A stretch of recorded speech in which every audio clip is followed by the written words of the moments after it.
ये हैं बदलो की नशरियात। नाजरीन, मैं हूं इम्तियाज आलम बदलो की नशरियात में अपने प्रोग्राम अंगेख्त के साथ। आज जैसे कि मैंने कल कहा था, आज असम्बली वाले अरकान ने, पंजाब असम्बली के सूबाई अरकान ने दोनों तरफ के कोई हंगामा नहीं किया, कोई कुर्सियाँ नहीं फेंकी, कोई गाली गलूच नहीं की। आज बड़े इत्मीनान से कार्रवाई हुई और सुप्रीम कोर्ट के हुक्म के मुताबिक हुई। गो के इजलास 3 घंटे लेट शुरू हुआ।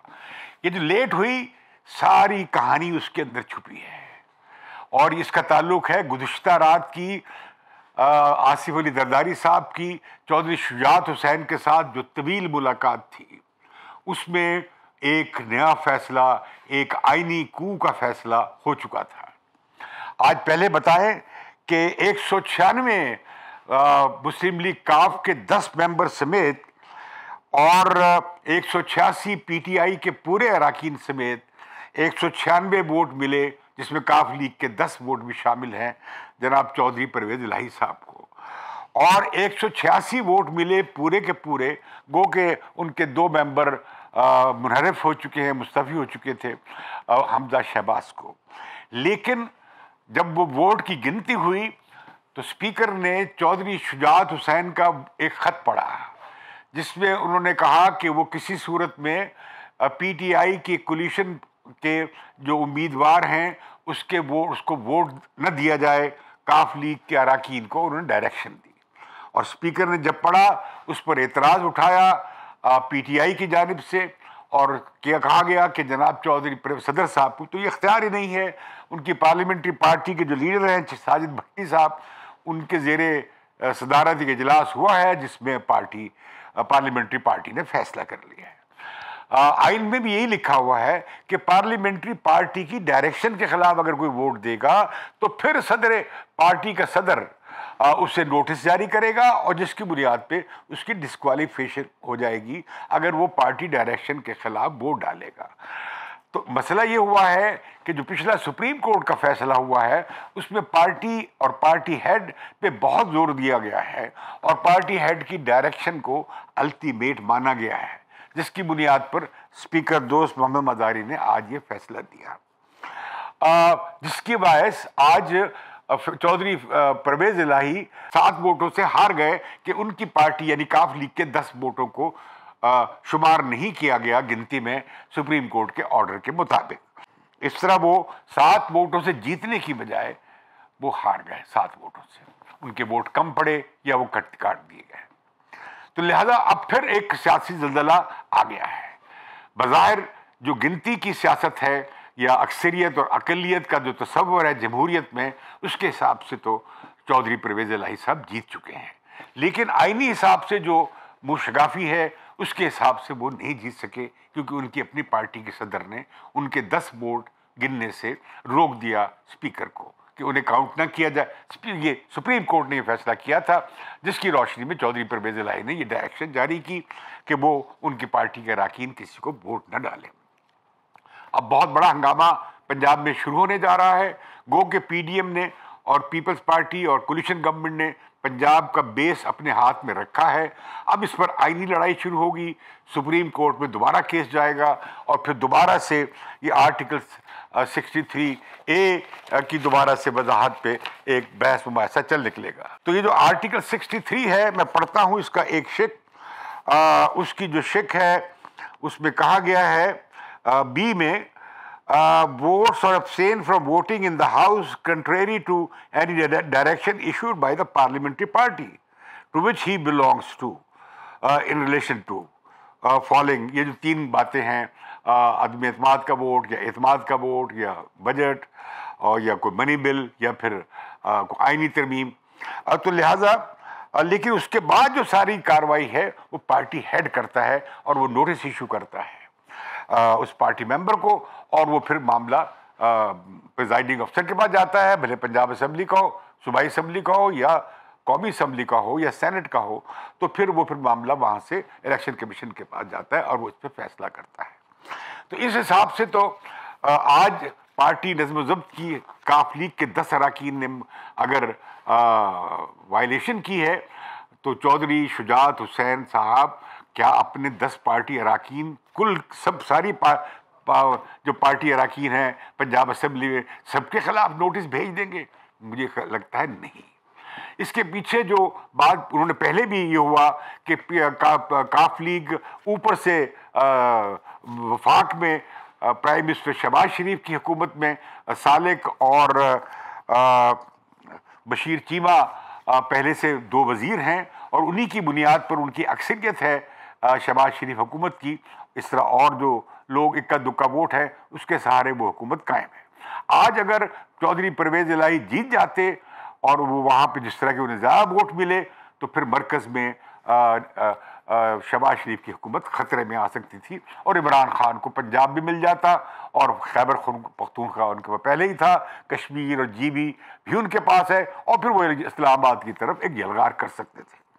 लेकिन मेरा कहना यह है कि अगर चौधरी परवेज इलाही मुंतखब भी हो जाते तो उन्होंने इमरान खान के कहने पे असम्बली नहीं तोड़नी थी, क्योंकि काफ लीग को या चौधरी परवेज इलाही को इससे अच्छा क्या मौका मिलता कि वो साल भर पंजाब के चीफ मिनिस्टर रहते, जिसमें वो अपनी पार्टी को बढ़ाने और फैलाने का मदद हासिल कर सकते थे अपनी चीफ मिनिस्ट्री से। लेकिन वो जो बात मैंने की कि ये गुज़िश्ता रात ये मामला चला और जादू चल गया जरदारी का, और जरदारी के बारे में जो कहा जाता है कि वो बहुत बड़े सियासी जादूगर हैं और बहुत बड़े PhD हैं सियासत के।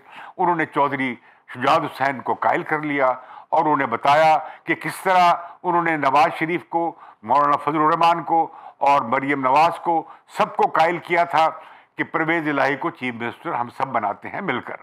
और रात को दुआएं भी पड़ी गई थी, मिठाई भी खा ली गई थी।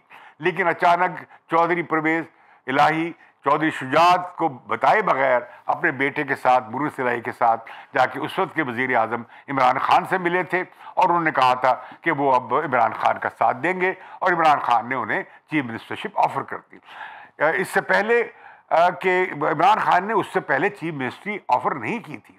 इमरान खान ने उस वक्त चीफ मिनिस्ट्री ऑफर की जब नज़र आया कि चौधरी परवेज इलाही को PDM ने और या PMLN ने और पीपल्स पार्टी ने पंजाब में अपना वज़ीर आला का उम्मीदवार के तौर पे सामने लाने का फैसला किया है। तो लिहाजा उसकी शिकायत की जरदारी साहब ने चौधरी शुजात को, और चौधरी शुजात के लिए बड़ी शर्मिंदगी की बात भी बन रही थी बात। उन्होंने काफ़ी कोशिश की, एक और फार्मूला भी सामने आया, लगता है कि वो कबूल नहीं किया परवेज इलाही साहब ने। वो ये था कि अगर परवेज इलाही नून लीग और पीपल्स पार्टी यानी जो मौजूदा हुकूमत की पार्टियां हैं उसके उम्मीदवार बन जाएंगे तो फिर वो विड्रॉ कर लिया जाएगा हमजा शहबाज को चीफ मिनिस्ट्री से। लेकिन परवेज इलाही को ये कबूल नहीं था।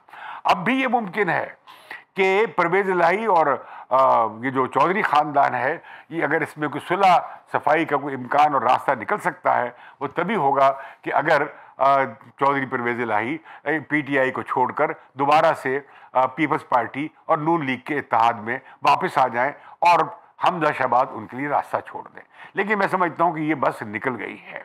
अब ये जो 10 मेंबर हैं ये अगर असम्बली में रहेंगे भी तो ये वोट नहीं डाल सकेंगे, अगर डालेंगे भी पार्टी के बजट के मामले में मिसाल के तौर पे तो वो वोट काउंट नहीं होगा, या अदम एतमाद के मामले में उनका वोट काउंट नहीं होगा। तो अब मामला सुप्रीम कोर्ट में जाएगा। लेकिन अब देखते हैं इमरान खान क्या करते हैं। जाहिर है इमरान बहुत गजबनाक हो जाएंगे।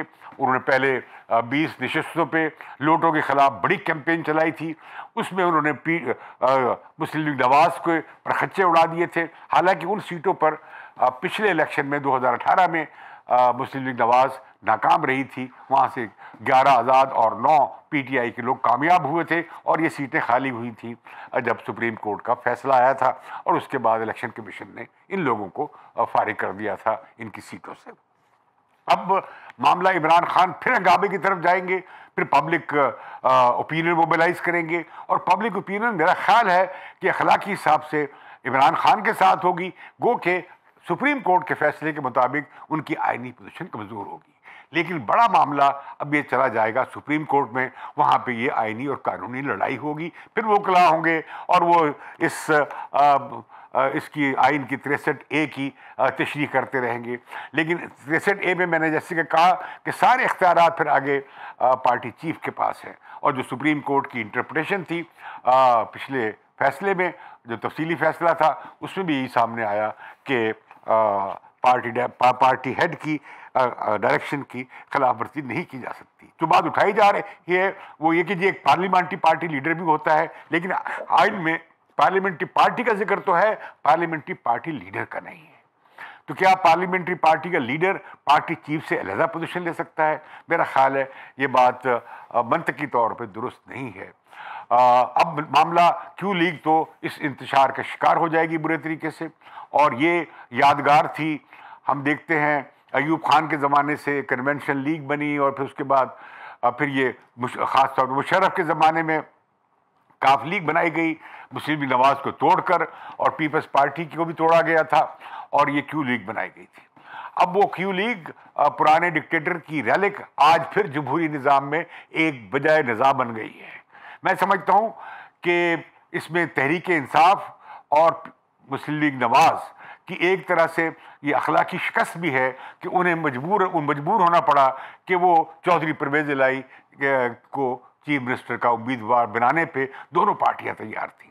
जब वोट मुनक़सिम हो जाएं और हंग असम्बली हो तो मोहल्ले असम्बली हो, तो उसमें फिर मसला बनता है कि छोटी पार्टियां फिर अपने वज़न से कहीं ज़्यादा अपना असर और रसूख इस्तेमाल करती हैं या बढ़ाती हैं। मैं समझता हूँ कि जमहूरियत के लिए आज भी अच्छा नहीं हुआ, पहले भी अच्छा नहीं हुआ था। जब vote of no confidence Imran Khan के खिलाफ आया था, सियासी एतबार से ठीक नहीं हुआ था, आइनी एतबार से वो इंतहाई अखलाकी और आइनी कदम था जो कि पार्लिमानी पार्टी का एक वतीरा है और उसका तरीकाकार है। लेकिन सियासी हिसाब से ठीक नहीं था। इमरान खान ने को दोबारा ताकत मिल गई उससे निकलने के बाद, और उन्होंने उसके खिलाफ खूब बयानियाँ बिल्ड किया, और उसके बाद लोटों के खिलाफ मुहिम चलाई, उसमें भी उन्हें खूब दाद मिली और सपोर्ट मिली पंजाब में, और उनके तकरीबन वोट 15% बढ़ गए। अब फिर इस मामले से इमरान खान को सियासी और अखलाकी तौर पे पंजाब में फिर पब्लिक ओपिनियन में वो फ़ायदा उठाएंगे, और ये नून लीग और पीपल्स पार्टी पे लगेंगे ये तो साजिशी पार्टियां हैं, ये पुराने ज़माने की पार्टियां। देखें इन्होंने फिर ये जरदारी साहब ने एक क्या खेल खेला है, और हमें अक्सरियत पार्टी को कामयाब होने के बावजूद उन्होंने बाहर बिठा दिया है।